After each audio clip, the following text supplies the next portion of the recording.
So, by the way, if you were hoping to have our usual trivia quiz tonight, as I said before, we won't be doing that before the presentation. Dr. Moore will be doing that during the presentation, so we'll not be doing the trivia tonight.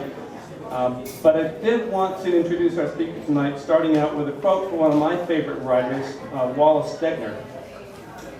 Wallace Stegner wrote in his biography of John Wesley Powell, called Beyond the 100th Meridian, this comment: verifiable knowledge makes its way slowly and only under cultivation. But fable has burrs and feet and claws and wings and an indestructible sheath like weed seed, and can be carried almost anywhere and take root without benefit of soil or water. Now, if you've come to Corvallis Science Pub before, you know that the kind of cultivation that Wallace Stegner talked about happens up here. It happens slowly. It happens with intention, with commitment and passion for the truth. And it's my pleasure to bring Dr. Kathleen Dean Moore to our stage to talk about some of the ethical dimensions of the issues that we have heard about so much on this stage. And with respect to last month, listening about amphibians and what's happening with frogs and animals around the world in danger of extinctions, and other things that we've talked about here.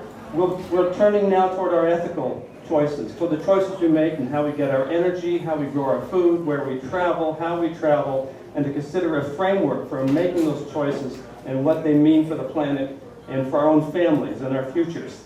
So please give a nice warm welcome to Dr. Kathleen Moore, and I'm looking forward to hearing you.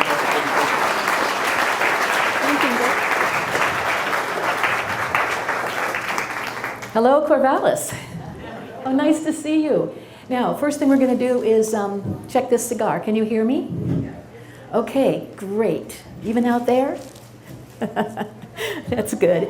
I can't tell you what an honor it is to be I can't tell you what an honor it is to be invited to be part of the Science Pub, because in fact I'm not a scientist at all. I'm a philosopher.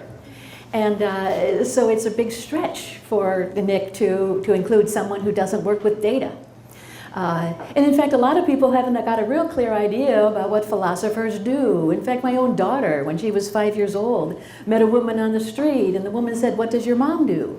And Aaron said, "Well, she does philosophy." And the woman said, "Well, what is philosophy?" And Aaron says, "Oh, it's just something women do." I took her home and I said, "Aaron, remember this. Philosophy is the study of ideas, and ideas rule the world." Hey. So this is wonderful, a pub that has quizzes. You know, my students would love it if we would bring the pub to the quiz instead of bringing the quiz to the pub. But you all have copies of your quiz, right? Okay, now my students hate this, but I'm going to start with an unannounced quiz with a question you have never seen before. If a spacecraft were to land and out would come aliens, and they go busily about pouring poisons into the rivers and killing 1 out of every 10 species of living thing, and lacing agricultural fields with toxins, and scraping the tops off mountains and dumping them in the valleys, and releasing millions of beetles into the forest and then burning them down, and fracturing bedrock under our farms and creating earthquakes, and taking all the resources for themselves and leaving nothing for the children. If it were the aliens who were injecting carbon dioxide into the air until even the climate turns on us, what would we do? Answers. Bake with them. Beg them? Make them brownies?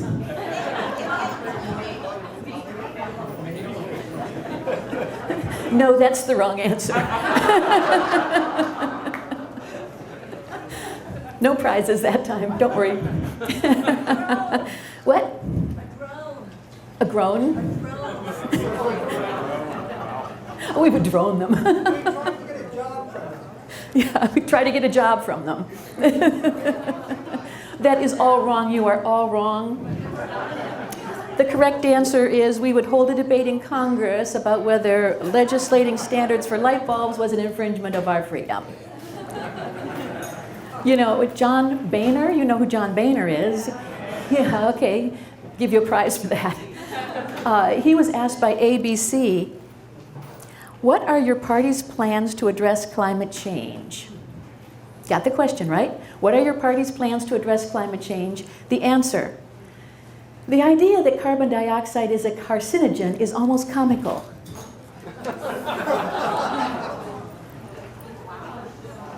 But who said this?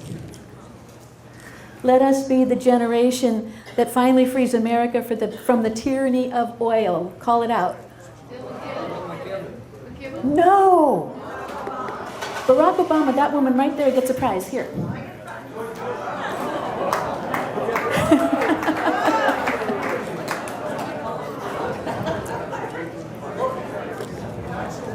It's Barack Obama.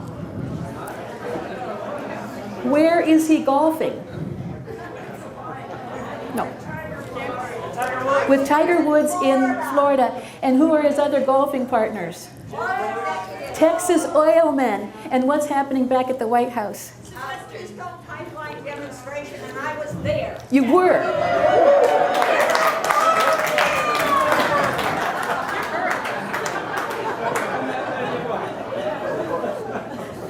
50,000 people at the White House demonstrating against the Keystone Pipeline. The point that I want to make is that we have a failure to take action here on a problem that really needs our attention.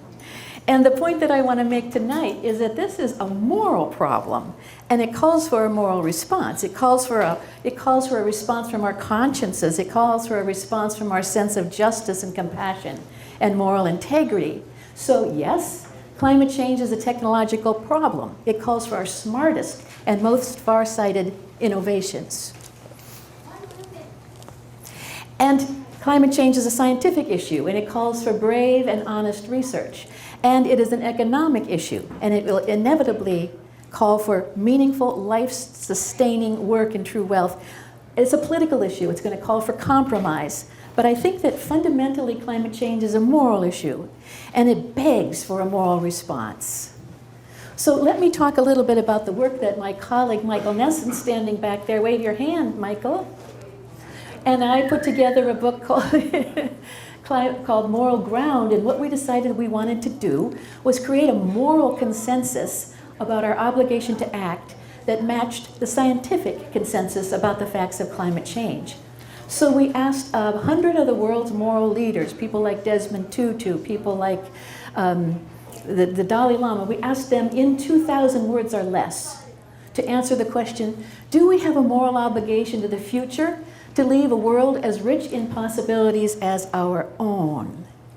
They sent back all kinds of answers, and we categorized them into 14 different kinds of reasons, and you have them on your quiz, number 4. Have you had a chance to answer this question? No, okay.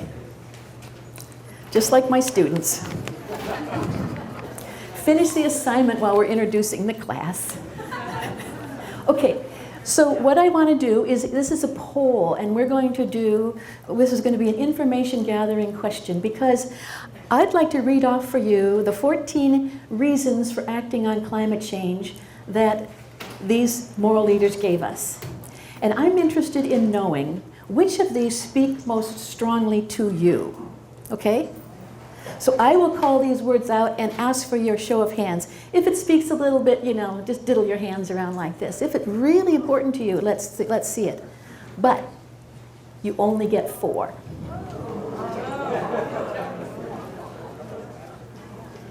I'll give you a minute.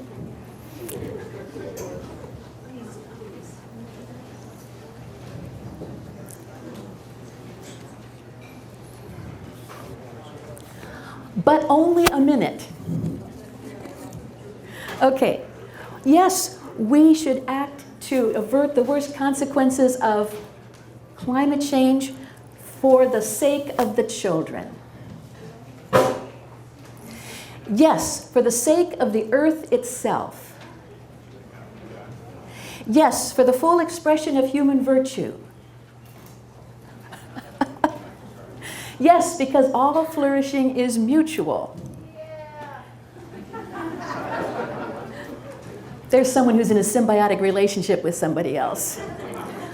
Yes, because compassion requires it.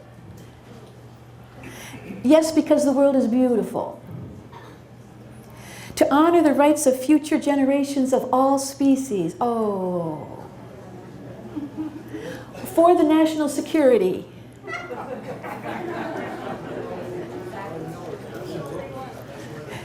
Oh, there's one. Good. For the survival of humankind. For the sake of all forms of life on the planet. Ah. To honor our duties of gratitude and reciprocity. For the stewardship of God's creation. Because justice demands it. Because we love the world. Because our moral integrity requires us to do what's right. To prevent the massive violation of human rights. Oh, wow, you people are awesome. First, I want to thank you for that. I want to tell you the 4 that I picked out and speak a little bit about those 4. And then I want to tell you a little bit about what Americans picked out. Okay? You are not typical. Okay, well, here's the first one of my reasons. Climate change is a moral issue, and here's one of my reasons. I really believe that the climate crisis is a human rights crisis. If we claim that people have an inalienable right to life and liberty and security of person, then the carbon-spewing nations of the world are embarked on the greatest violation of human rights the world has ever seen. Uprooted from their homes, exposed to new disease vectors. By whom and for what? By the carbon-spewing nations of the world, by the wealthy nations who won't or can't stop carbon pollution. And for what? For the continued and pointless consumption of material goods. So, 1 out of every 10 people on this planet are going to be displaced by rising seas. Imagine that displacement. Imagine the refugee camps. Imagine when they come to Oregon asking for a place to live. 1 out of every 7 people depends on the sea as a source of protein. And with ocean acidification, we're already seeing collapse of many of the food systems on the sea. Think of waterborne diseases and intense storms and wars. It's a human rights crisis such as we've never seen. But it's not just that people are going to suffer. It's that they're going to suffer disproportionately and unjustly in violation of any principle of equitable distribution. It's not the people who create the problem who are going to bear the consequences. The consequences are going to be borne primarily by the people who had no role in their creation. So let's think about these people. Who are these beings? Who are going to suffer most from climate change? Who are the voiceless, who have no voice to protest? Plants and animals? Future generations? Marginalized people, people on the margins of the continents, people on the margins of the economy, children. None of them volunteered for this duty and none of them deserve it. So we have a serious issue of justice. The third thing that I want to point out, and that I really believe, is that the climate crisis is a failure of reverence. I don't think we think about that enough, although clearly the people in this room do. I don't know whether you believe that God created the oceans and all their lives, the earth and all its lives, or whether you're thinking that they're part of the flowering of the creative universe. It doesn't matter. Either way, they call for reverence. And reverence calls for respect. And respect calls for the kind of behaviors that protect them. Say you believe that God created the world. You remember he said again and again, and God saw that it was good. So don't think for 1 minute that God would be indifferent to the creation. And God saw that it was good. I don't know if an omniscient creature, an omniscient creator can grieve, but I can imagine that kind of sorrow and rage, that omnipotent sorrow and rage. And I wonder, what is the language of a grieving God? Is it hurricane winds and the stinging sun, the crackling earth? But let's say you don't believe in divine creation, and let's say you think that all of us, all of this world just evolved, the great inflorescence evolved from over many, many years. And then this is even more astonishing, I think, the creative energy of the universe bringing forth all these forms of life. I believe that the world is irreplaceable, essential, eternal and changing, beautiful and fearsome, beyond human understanding, and crazy creative. And if the good English word for that is sacred, then that is just fine with me. I believe we live in a sacred... Am I doing that? No, there's a cell phone. There's a bad signal happening. Mine? No. No, this is trouble. Okay. I believe that we live in a sacred world, and when we walk out the door, we walk onto a sacred earth, and that calls to us to act in ways that are reverent and respectful. So that's my third reason that I picked out. And the fourth reason that I picked out is that I believe that the failure to act on climate change is a betrayal of love. I love my children more than anything else in the world. You probably can tell me, and I'll ask you in a minute, what you love more than anything else in the world. I would give my life for them. But would I give up my car? That's harder. Would I give up this vacation in the Galapagos? That's a little bit harder. You see, the point that I want to make is that we have an obligation to our children to act out of love. Loving isn't a kind of la-di-da. Loving is a kind of fierce determination to protect their interests no matter what. So I want to read you a little bit from a child. This is Severin Suzuki. I'm only a child and I don't have all the solutions, but I want you to realize, neither do you. You don't know how to bring the salmon back up a dead stream. You don't know how to bring back an animal that's extinct. And you can't bring back the forest that once grew where there's now desert. If you don't know how to fix it, please don't break it. At school, in kindergarten, you teach us how to behave in the world. You teach us to clean up our messes, not to hurt other creatures, and to not be greedy. Then why do you go out and do the things you tell us not to do? We are your own children. You're deciding what kind of world we're growing up in. Parents should be able to comfort their children by saying, everything's going to be all right. It's not the end of the world. But I don't think you can say that to us anymore. My dad always says, you are what you do, not what you say. Well, what you do makes me cry at night. What are we thinking? Here's another quiz question, and it's going to have a prize. Who said this? And as soon as you know, call it out. This is not the future I want for my daughters. No. Wait, Barbara Kingsolver, no. It's not the future any of us want for our children. Obama. Ooh. Oh, you said... She said it first? Okay, we'll vouch for you. She'll come and get it later, okay? Yeah. I want our children and our children's children to point to this generation and this moment as the time when America found its way again. Let's be the generation that makes future generations proud of what we did here. The time is now to shake off our slumber and slough off our fear and make good on the debt we owe past and future generations. A person can be cynical, but those are beautiful words. And that is exactly right. That is what it means to love the children, to love the future. And somebody else said this, it is our love for our children that will show us the path we must follow into the future. No, not Barbara Kingsolver. The Pope. Boop, boop, boop. Huh, I lost the Pope. Oh, well.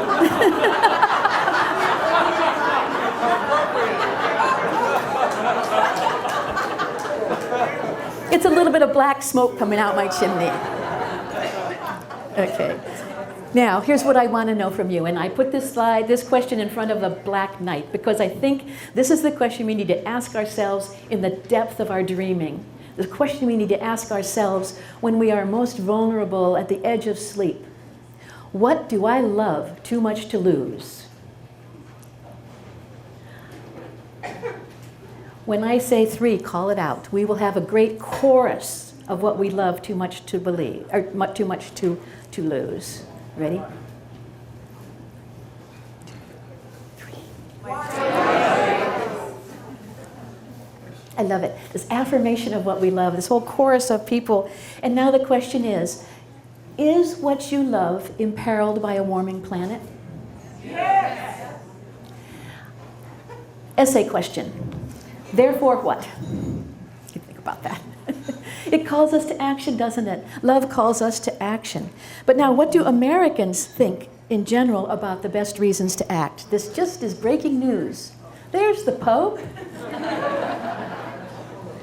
Okay, I'll read these off to you. Oh, you can see them back there. Good. Okay, quiz. Which is not among the most often cited benefits of reducing fossil fuel use and global warming? Yale Climate Change Project polling. I want to know which one of these doesn't show up in the top 5. Improving public health, reducing dependence on foreign oil, creating green jobs, improving the economy, or preventing starvation around the world? E, preventing starvation around the world.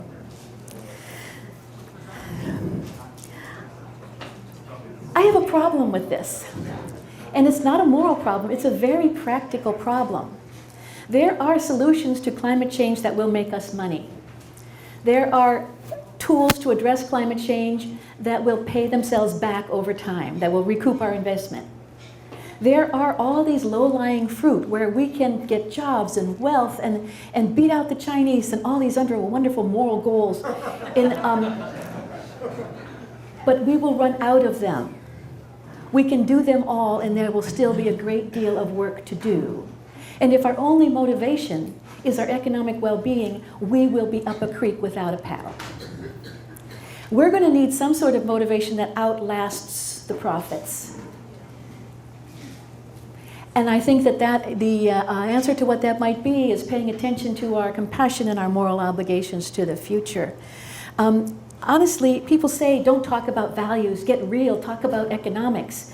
But in fact, when you look back on history, you can see that when Americans have made a turn, a very sharp turn, it's not been because of the profit motive, it's been because of a widespread rising wave of affirmation of moral principles.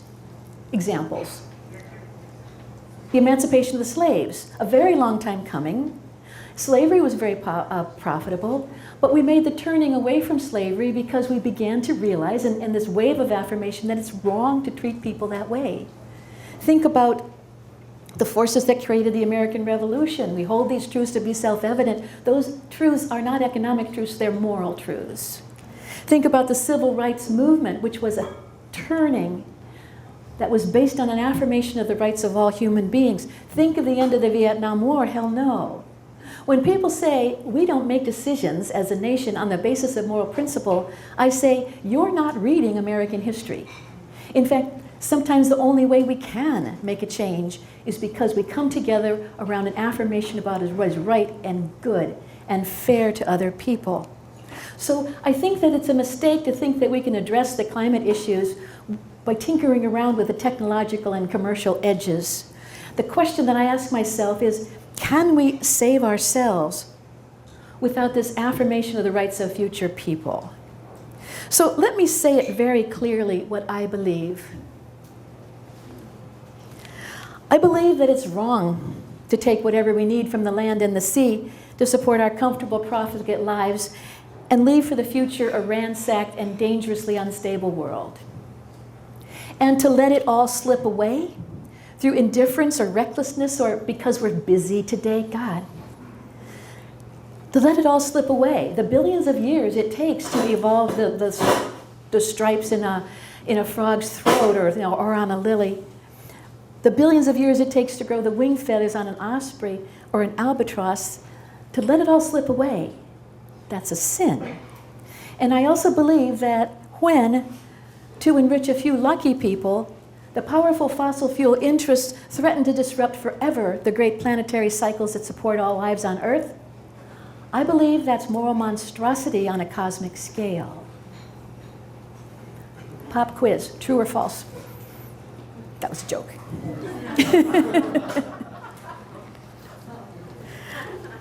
Why is it that we can agree that it's wrong to wreck the world, that we can agree that it's a monstrosity to wreck the world, and still we can't act. I think it's because we have 4 mistakes that we make that get in our way, and I'd like to talk about those 4 mistakes. The first mistake is that science is all we need. Scientists, bless their hearts, have done a heroic job of telling us about climate change. It is real, it is dangerous, it is upon us. What happened? Not much. Bless their hearts, they came together to try to speak with a unified voice. They took lessons on communication. They stood up and told what they knew was true. Then what happened? It's a conspiracy. It became a conspiracy.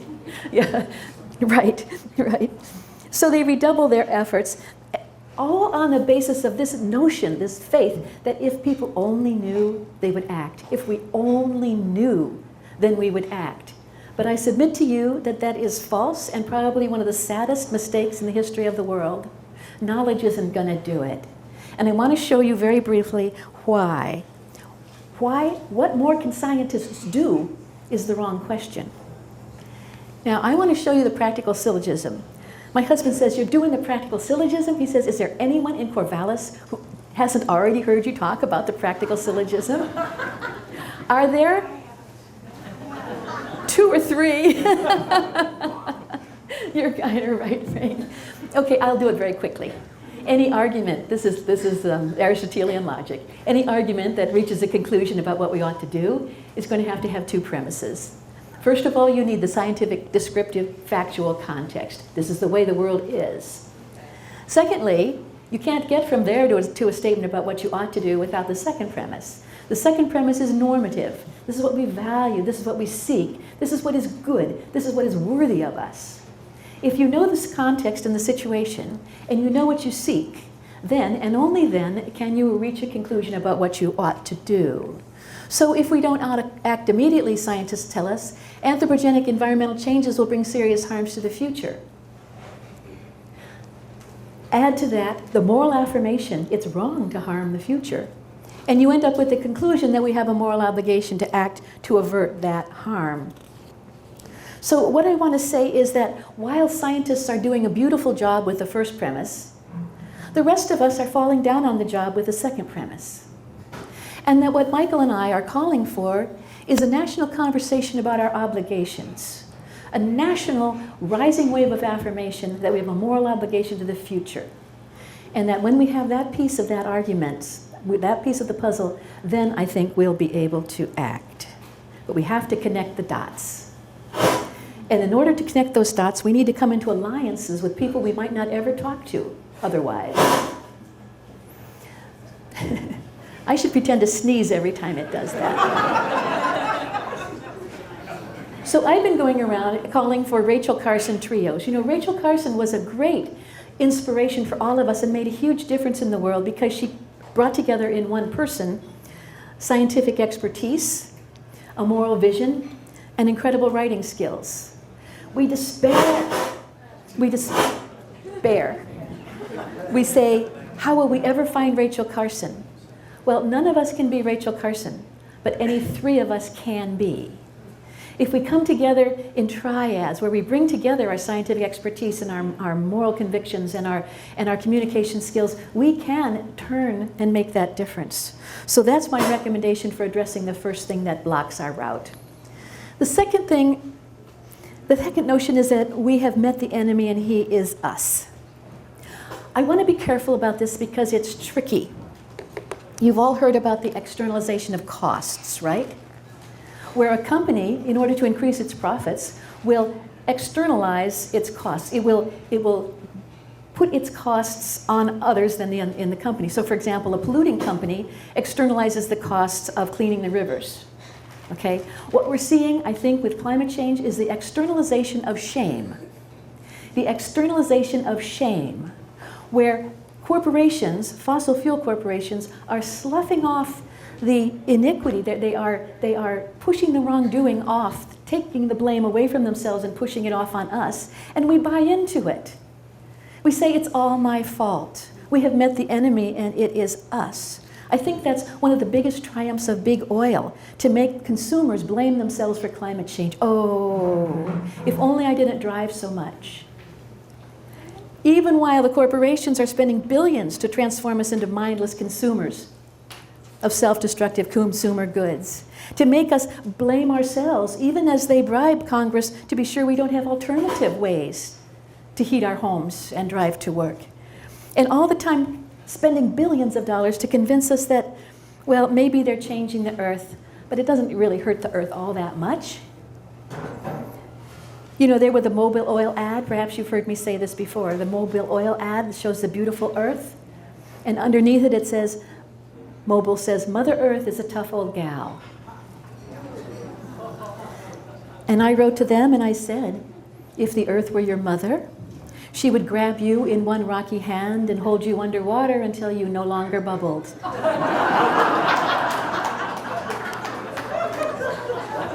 So, when I hear people say we have met the enemy and he is us, I say that is baloney. Of course, we should spend and invest and work and travel more thoughtfully. Of course, we should reduce our use of fossil fuels. But I didn't cut corners and create the oil gusher in the Gulf of Mexico. And I'm not trying to undermine the EPA. And I'm not lobbying or bribing Congress to open oil drilling in the Arctic Ocean. And I didn't cut funding for alternative energy sources. The point I want to make is that there are bigger forces than our own out there and that are not working for our well-being. And by the way, question number 8. Who is the biggest energy user in the world? U.S. military. The U.S. military, that is right. Question number 3. Who are the top contributors? I think I have a slide here. Yeah. Okay, here are the top contributors to the United States election in 2012. Oxbow, Chevron, Exxon, Koch, and Chesapeake. Which of these is not a fossil fuel corporation? Trick question. The top 5, they all are, and those are the dollar amounts of what they've contributed. We have met the enemy, and who is it? It's them. We got to think hard about that all the time, that we are making sure that we're not contributing to the problem. And we'll talk about that in just a few minutes. The third thing that I think is getting in our way, and here it is the notion that we have to engage the deniers. We have to convince everybody that climate change is real. And this is the cartoon says, what? Okay, the poster says energy independence, preserve rainforests, green jobs, livable cities, healthy children. But that person down in the audience says, what if it's a big hoax and we create a better world for nothing?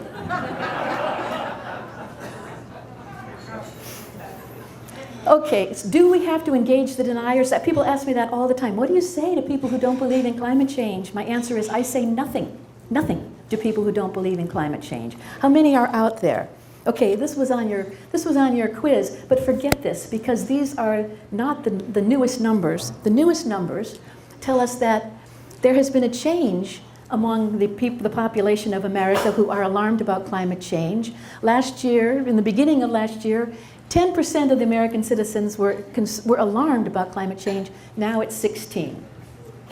And the number of doubtful people and deniers has changed too over the course of 2012, from 16% halved to 8%.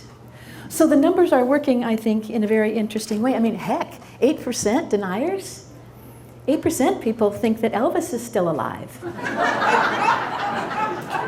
And we're not going out and trying to convince them. We're just, saying, okay, fine, believe what you want. And I do want to talk about that a little bit, because if your house is on fire, what is the best thing to do? Put out the darn fire and do it fast, because there are people in there, about 7 billion of them, and there are animals in there, and there are plants. But what do? Well, we debate about whether it was lightning or arson that started that fire, human-caused or natural. We attack the credibility of the people who call in the alarm. We set up a jobs program for the firefighters, and this is the one that really gets me. We commission a number of studies about adapting to life in a burnt-up house. We are moving so quickly to adaptation There are jobs in adaptation. It's empowering to think about how we can adapt to all this. But we're not done putting out the fire. So let's work on that first. The other thing that I think that blocks action is the notion that there really is no hope. Hopelessness, I think, really blocks action. And I think we should face it. Our options are limited. And our transportation systems are disgracefully designed. And destructive ways of living are protected in tangles of profit all around the world. Corporations are behaving like psychopaths, and we've run out of time. So even the most conscientious person is going to have a hard time making significant change. I think we should be clear about that. And Gus Speth says, all we have to do to destroy the planet's climate and ecosystem and leave a ruined world to our children and grandchildren is to keep doing exactly what we are doing today. This is a problem. And it's a problem because we think we have two choices. We can either be blindly hopeful or blind with despair. We can say, everything is going to be all right, so I don't have to do anything. Or we can say, it's never going to be all right, so there's no point in my doing anything. Either way is a moral abdication. It is a real serious disempowerment that we have going here. But that's a logical fallacy, isn't it?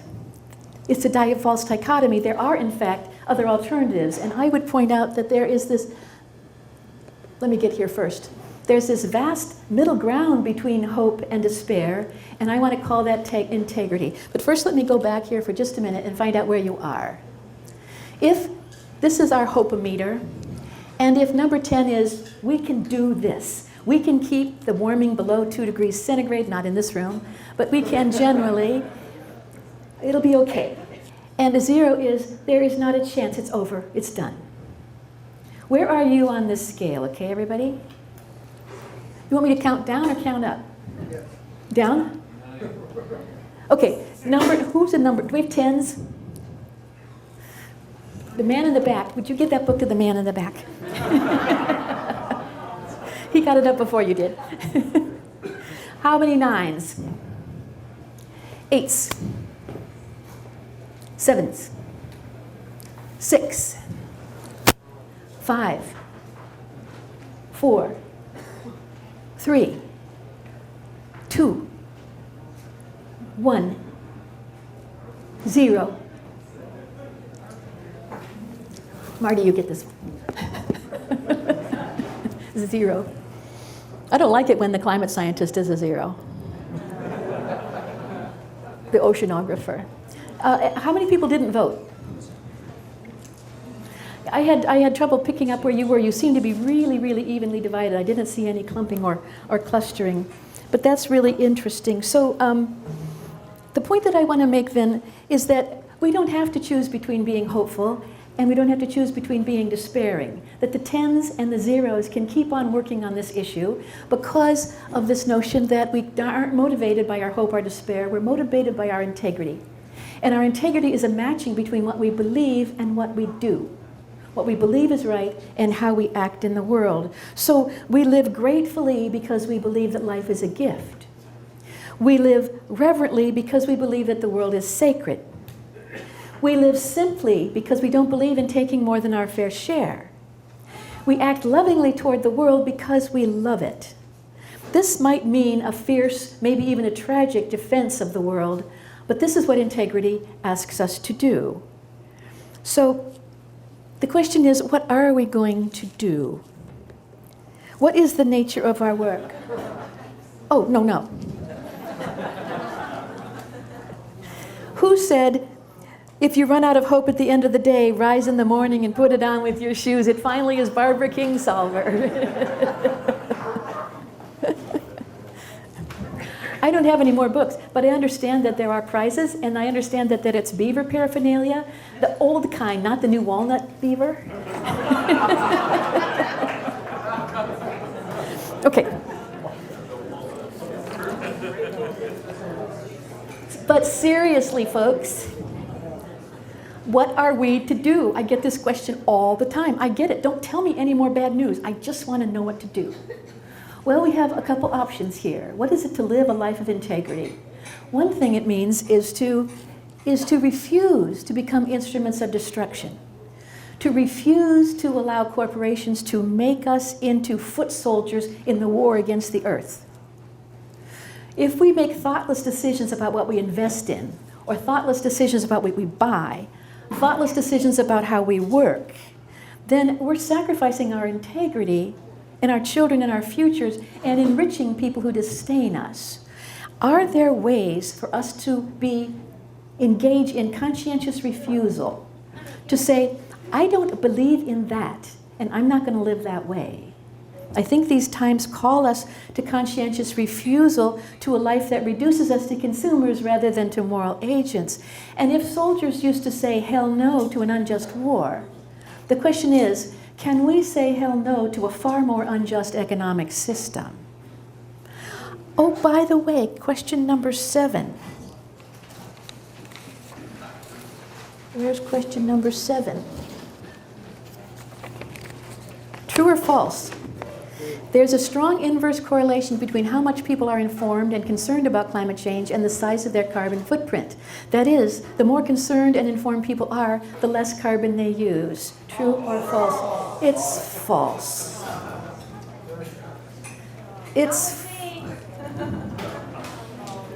I hope that there are all thousands and thousands, well, many, many dozens of exceptions in this room, but overall, generally, when you do this kind of plotting out, you don't find a correlation between what people believe about climate change and how they actually act. There are many reasons for that we don't need to go into, but I wanted to raise it up because it is an issue of integrity. And so the first thing we have to do is get our own houses in order. This is what divestment is about. This is what this is recycled paper and secondhand clothes and the potluck in the garden. This is the birth control pill. This is the poison-free yard and the rosemary bushes. This is the way we figure out how to live without being a foot soldier in this war against the earth. But that's not all, because we don't want to have just this negative stuff. We want to think about how to act with integrity in a positive way. Now, I want to tell you first what I used to say last year, and then I want to tell you what I now say. I believe both of these. That we can make our lives into works of art that express our deepest values. We can live with integrity. We can imagine and invent new ways of living that are rich with art and rich with imagination, that are nested into families and communities. We can make lives that are grateful and joyous. We can do this. And as we do that, we're going to be developing a new set of virtues. And the virtues that are called for in this new time are virtues of restraint and virtues of reciprocity, virtues of humility and sharing.